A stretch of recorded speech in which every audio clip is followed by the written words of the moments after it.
Rhyming కోసం try చేస్తాడు. జగన్మోహన్ రెడ్డి గారు 10th క్లాస్ పేపర్లని ఎత్తుకుపోయాడంట. ఈ ముద్దపప్పు పక్క నుండి చూశాడా ఎత్తుకుపోతుంటే, లేక ఆ పేపర్లు అందించాడా? ఏం మాట్లాడుతున్నాడు? ఆల్రెడీ ఇలా మాట్లాడిన దానికి గతంలో జగన్మోహన్ రెడ్డి గారు మీకు దిమ్మ తిరిగిపోయేలాగా ఎక్కడ చదివాడు, ఎంత మెరిట్తో పాస్ అయ్యాడు అనేది స్పష్టంగా చెప్పారు. రికార్డెడ్ గా అసెంబ్లీలో ఉంది. కావాలంటే మరోసారి చదువుకోమను. స్టాన్ఫోర్డ్ లో చదివాను అంటాడు కదా, నిజంగా చదువుచ్చుంటే మీ కొడుక్కి చదువుకోమను. అసెంబ్లీ రికార్డులో ఉంది కదా, అసెంబ్లీ మీ చేతిలోనే ఉంది కదా. లోకేష్ గారు రైమింగ్ కోసం మహానాడులో చవకబారు మాటలు మాట్లాడటం కాదు. మీకు దమ్ము ధైర్యం ఉంటే మీ చదువు గురించి, మీ సంస్కారం గురించి కోలా కృష్ణమోహన్ గారు చెప్పిన నిజాల్ని ఆ మహానాడులో డిజిటల్ స్క్రీన్ మీద ప్లే చేసే ధైర్యం మీకుందా, దమ్ముందా అని అడుగుతున్నా. అది మీరు వేయండి. వేస్తే రాష్ట్ర ప్రజలందరికీ తెలుస్తుంది మీ చదువు, మీ సంస్కారం, మీరేంటి అనేది అందరికీ తెలుస్తుంది.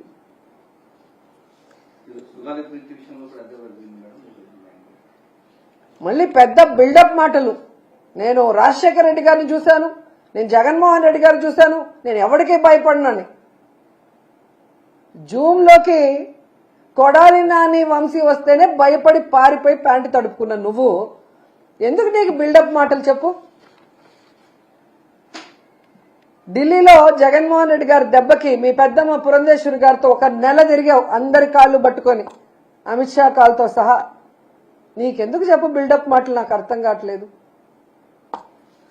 ఈరోజు మాటలు తగ్గించుకోవాలి. విద్యాశాఖ మంత్రిగా 100% ఫెయిల్యూర్. మీరు 100% ఫెయిల్యూర్. మళ్ళీ ఏంటో బోత్ ఆర్ నాట్ సేమ్ అని మీ మామ మాటలు చెప్తావు. నిజమే, జగన్ గారు మీరు బోత్ ఆర్ నాట్ సేమ్. ఓటమి ఎరుగని ధీరుడు జగన్ అన్న, కానీ నువ్వు మొదటిసారే కంటెస్ట్ చేసి ఓడిపోయిన వాడివి. Both are not same. కూటమితో అందరి కాళ్ళు పట్టుకుంటే గాని ఎమ్మెల్యే కాలేని వాడివి నువ్వు, కానీ తన సొంత సత్తాతో 151 మంది ఎమ్మెల్యేలను గెలిపించుకున్న మొనగాడు Jaganna. Both are not same. YSR ఆశయాల కోసం పుట్టిన పార్టీ వైఎస్ఆర్సీపీ పార్టీ, కానీ వైస్రాయ్ హోటల్లో వెన్నుపోటులో నిలిచిన పార్టీ మీ party. Both are not same. పేద విద్యార్థుల కోసం 43,000 పాఠశాలను నాడు నేడు పనులు స్టార్ట్ చేసిన గొప్ప నాయకుడు జగన్మోహన్ రెడ్డి గారు, కానీ 2 సంవత్సరాల్లో ఒక్క బిల్డింగ్ కి కూడా పూర్తి చేయలేని దద్దమ్మ నువ్వు. Both are not same. ఈరోజు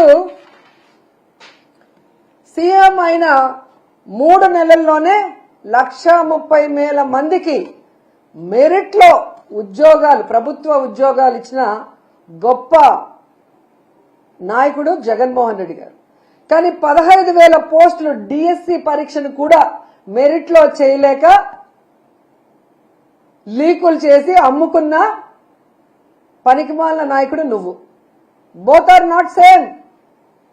అలాగే ప్రభుత్వ పాఠశాలలో సిబిఎస్ఈ, ఐబీ, ఇంగ్లీష్ మీడియంను తీసుకొచ్చి పేద విద్యార్థులు కూడా ఐక్యరాజ్య సమితికి వెళ్లి వేదికల మీద మాట్లాడగలిగే స్థాయికి తీసుకువెళ్లిన నాయకుడు జగన్మోహన్ రెడ్డి గారు, కానీ నువ్వు వచ్చిన వెంటనే సిబిఎస్ఈ, ఐబీ, అలాగే ఇంగ్లీష్ మీడియంని, ట్యాబుల్ని అన్ని తీసేసి కనీసం ఆ పేద విద్యార్థులకు మంచి తిండి కూడా పెట్టలేకుండా వాళ్ళ చావులకు కారణమవుతున్న వ్యక్తి. బోత్ ఆర్ నాట్ సేమ్ అన్న విషయము మీరు తెలుసుకోవాలి, ఈ రాష్ట్ర ప్రజలు కూడా తెలుసుకుంటారని కూడా ఈ సందర్భంగా తెలియజేస్తున్నాను.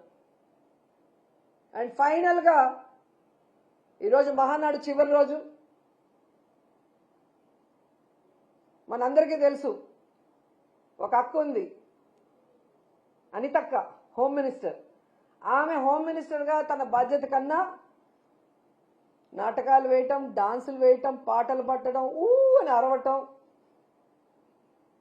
గన్మెన్లు లేకుండా ఎలా తిరగటం, ఇవన్నీ మనం చూస్తున్నాం. అవి కాదు చేయాల్సింది. మళ్ళీ మీరు చేయలేదా అని నా గురించి మాట్లాడటం. నేను టూరిస్ట్ మినిస్టర్, కల్చరల్ మినిస్టర్గా ఉన్నాను కాబట్టి నా మినిస్ట్రీకి అవి కరెక్ట్ కాబట్టి మేము చేస్తాం. మీరు హోంమంత్రి అంటే మహిళకి రక్షణ కల్పించాలి. ఈరోజు సుగాలి ప్రీతి మీరు చంద్రబాబు నాయుడు అధికారంలో ఉన్నప్పుడు చనిపోతే పట్టించుకోలేదు. ఆవిడ పేరు చెప్పుకొని అధికారంలోకి వచ్చిన మీరు పవన్ కళ్యాణ్, చంద్రబాబు నాయుడు ఈరోజు ఆ తల్లికి ఎందుకు న్యాయం చేయలేకపోతున్నారు? హోంమంత్రిగా మీ బాధ్యత కాదా? ఆమెకు న్యాయం చేయాల్సిన అవసరం లేదా అని అడుగుతున్నాను. అలాగే ఈ రాష్ట్రంలో రషీద్ని నడి రోడ్లో నరికేశారు. ఆ ధైర్యం ఎవరిచ్చారు? హోంమంత్రిగా నువ్వు చేతగాకపోవటం వల్ల ఈరోజు నేరస్తులు పెట్టరేగిపోతున్నారు. ఏ విధంగా కర్నూలులో ఒక అమ్మాయిని ముక్కలు ముక్కలు చేశారు, రేప్ చేసి. ఇప్పటి వరకు ఆ శవాన్ని వాళ్ళ తల్లిదండ్రులకి నువ్వు అప్పగించలేకపోయావు. ఈ రాష్ట్రంలో ఎంతమంది ఆడపిల్లలు రేప్ చేస్తున్నారు, ఎంతమందిని నరికేస్తున్నారు. ముఖ్యంగా తెలుగుదేశం పార్టీలో నీచంగా ఆడవాళ్ళ గురించి మాట్లాడుతుంటే ఇంతవరకు ఎటువంటి కేసులు పెట్టని మీరు రెడ్ బుక్ రాజ్యాంగాన్ని పక్కన పెట్టుకొని ఈరోజు కక్ష సాధింపుతో మీరు చేస్తున్నవి అందరూ కూడా చూస్తున్నారు. మీరు మాట్లాడే ప్రెస్ మాటలు చూస్తున్నారు, మీ డ్రామాలు చూస్తున్నారు. ఇప్పటికైనా హోంమంత్రిగా మహిళలకి రక్షణ కల్పించండి. ఈ రాష్ట్రంలో లా అండ్ ఆర్డర్ని కంట్రోల్లో పెట్టండి. అవినీతి చేసే వాళ్ళకి అడ్డుకట్ట వేయండి. డ్రగ్స్ ముఖ్యంగా వైజాగ్లో, కుప్పంలో విచ్చలవిడిగా ఉందంటే మీరు చంద్రబాబు నాయుడు సిగ్గుపడాలి. వాటిని కంట్రోల్ చేయండి. యువత జీవితాన్ని నాశనం చేసే ఆ డ్రగ్స్ని అరికట్టడం మానేసి చంద్రబాబు నాయుడుకి, లోకేష్కి భజన చేస్తూ జగన్మోహన్ రెడ్డి గారిని మాట్లాడితే ప్రజలు హర్షిస్తారనుకుంటే అది సిగ్గుచేటు. సో ఆ విషయాన్ని తెలుసుకొని ఈరోజు మహిళా శక్తి అని పేరు పెడితే సరిపోదు. చంద్రబాబు నాయుడు గారు, లోకేష్ గారు, మన మహిళలకి, మాన ప్రాణాలకి రక్షణ కల్పించాలి. వాళ్ళకి ఇచ్చిన సూపర్ 6ని మనం నెరవేర్చాలి. అలాగే మహిళా బిల్లు కేంద్రంలో మళ్లీ పెట్టినప్పుడు మన పార్టీ దానికి మద్దతు తెలియజేయాలి. ఆ తీర్మానం ఈరోజు మనం మహానాడులో చేయాలి. లేదంటే కేంద్ర ప్రభుత్వానికి మద్దతు ఉపసంహరించుకుంటామని చెప్పాలి అని చెప్పండి. అప్పుడు మిమ్మల్ని అందరూ గౌరవిస్తారు. కానీ అడ్డదిడ్డమైన మాటలు మాట్లాడితే ఎవరు కూడా గౌరవించే ప్రసక్తే ఉండదని మరోసారి తెలియజేసుకుంటూ, ఈ 3 రోజుల మహానాడు చూస్తే ప్రజలకే కాదు తెలుగుదేశం పార్టీ కార్యకర్తలు, డ్వాక్రా మహిళలు కూడా విసిగిపోయారు అన్న విషయం మనం అందరికీ తెలుస్తుంది.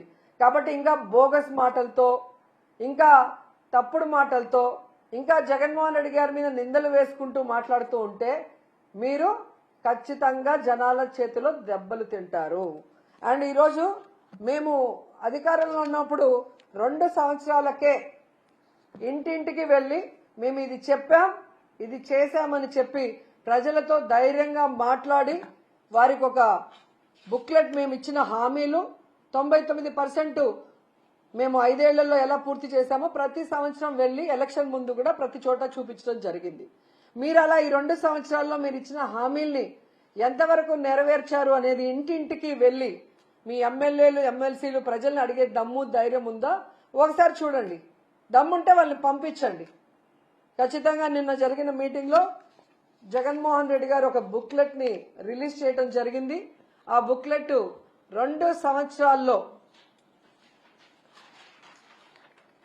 వెన్నుపోటుకు 2 ఏళ్లు ఆంధ్రప్రదేశ్నే కాకుండా ఈ రాష్ట్రంలో ఉండే ప్రజల్ని, అంటే రైతులు, మహిళలు, విద్యార్థులే కాకుండా తెలుగుదేశం పార్టీ, జనసేన నాయకులు, కార్యకర్తలను కూడా ఎలా వెన్నుపోటు పొడిచారు, ఈయన జీవితం అంతా వెన్నుపోటుతో ఎలా పైకొచ్చారు, ఎవరెవరిని వెన్నుపోటు పొడిచారు, ప్రజలకు ఏ విధంగా హామీల్ని తుంగలో దొక్కారు, అభివృద్ధి లేకుండా ఎలా డైవర్షన్ పాలిటిక్స్ చేస్తున్నారో ప్రతి ఇంటికి వెళ్లి వివరించే కార్యక్రమం చేయబోతున్నాం.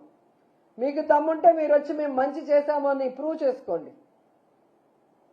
అంతేగాని డిజిటల్ బోర్డులు పెట్టుకొని రికార్డింగ్ డాన్సులు వేసుకొని మందు, బిర్యానీ ఇచ్చి బలవంతంగా వచ్చి చూడండి అంటే దేకేవాడే లేడు మీ మహానాడు. సో ఇప్పటికైనా రాబోయే 3 సంవత్సరాల్లో బాధ్యత కలిగిన ముఖ్యమంత్రిగా చంద్రబాబు నాయుడు వ్యవహరిస్తారు.